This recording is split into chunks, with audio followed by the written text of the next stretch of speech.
Standardizing the approach to neurologic prognostication in comatose patients after diffuse hypoxic ischemic injury. What follows is an attempt to standardize in 2 pages the general steps for follow-up and neurologic prognostication in patients that are comatose after diffuse hypoxic ischemic injury, based on the available literature. This is my personal take. Please review and read in detail the disclaimer in the description. Presented approach and material here are exposed as for educational purposes only. In the description you will also find the link to a bibliography list that I have compiled in PubMed as additional resources. In these 2 pages you find a summary that we will review together, outlining an attempt at standardization of the process that we will proceed to dissect, over the next few slides.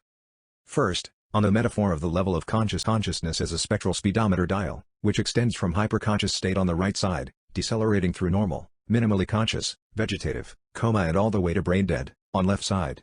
If the patient suffers cardiopulmonary arrest, and has return of a spontaneous circulation, the brain may have suffered a setback, that may leave the patient comatose. The questions become, how much injury did the brain incur in? And, will the level of consciousness be able to accelerate back up and to what extent? There are 2 timers running. One timer is from the moment when the patient developed cardiopulmonary arrest, or when the patient was last known to be in usual state of health. The second timer begins when the patient is back to normothermia, such as after targeted temperature management or TTM. If the patient did not undergo TTM, and the patient is normothermic, then both timers are overlapped.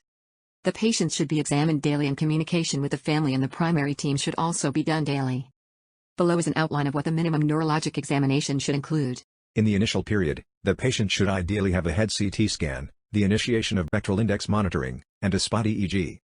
If possible, identify and document the pre-arrest modified Rankin scale. Document the state of the renal and hepatic functions, as these will affect the metabolism of the medications, as the half-life of the sedative and paralytics may be prolonged. Hypothermia may also have the effect of prolonging the medication's half-lives.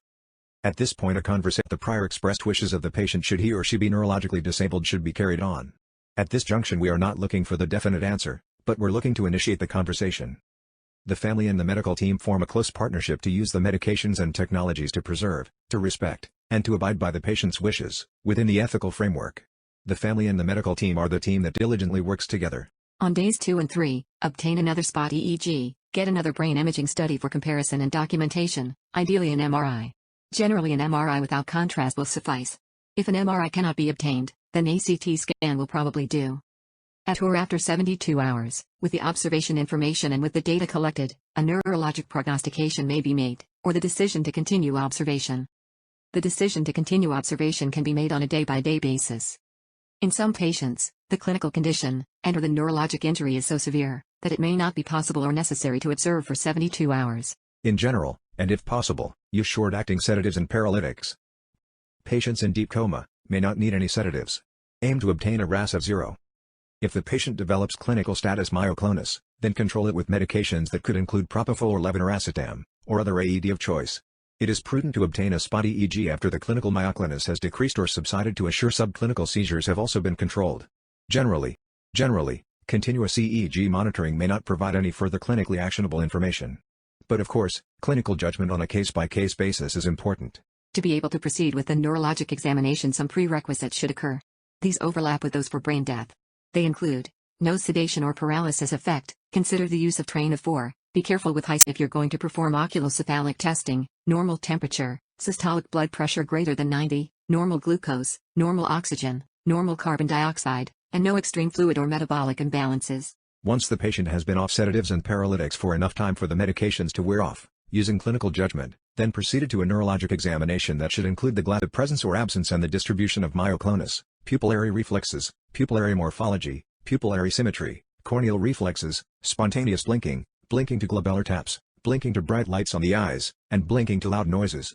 Each one of these blinking responses is integrated in different parts of the brain. If there are no eye movements on observation, then proceed to test oculocephalics or oculocalorics. Proceed to document the presence or absence of cough, observe for spontaneous swallowing, and document the breathing pattern, or if there is breathing over the set rate of the ventilator. There are certain findings in paraclinical tests that in conjunction with the rest of the picture, may support a poor prognosis conclusion. These include the bispectral index less than 6 during the TTM period, or a value of 0 for 30 minutes or more, without presence of sedatives. On the EEG, the absence of cerebral reactivity, malignant EEG patterns, burst suppression or alpha coma each point to poor prognosis. On an anatomic brain imaging with CT or MRI, the loss of the gray-white matter differentiation, diffuse sulcal effacement, tight ventricles, diffuse edema, diffuse increased DWI signal may each portend poor prognosis. Of note, the DWI and ATC abnormalities may pseudo-normalize by day 7 through 14. With the available evidence so far, there is a general pattern to neurologic prognostication that probably should not be different from place to place or at different times in the context of being comatose after cardiac arrest. As new medical evidence mounts, this approaches can be reviewed and adjusted. Every patient is different, and individualization of care cannot be overemphasized. Please observe that other tests, either clinical or paraclinical, are available, and may include sinus arrhythmia, neuron-specific enolase, tensor imaging, and others. Use at your discretion. Thank you very much.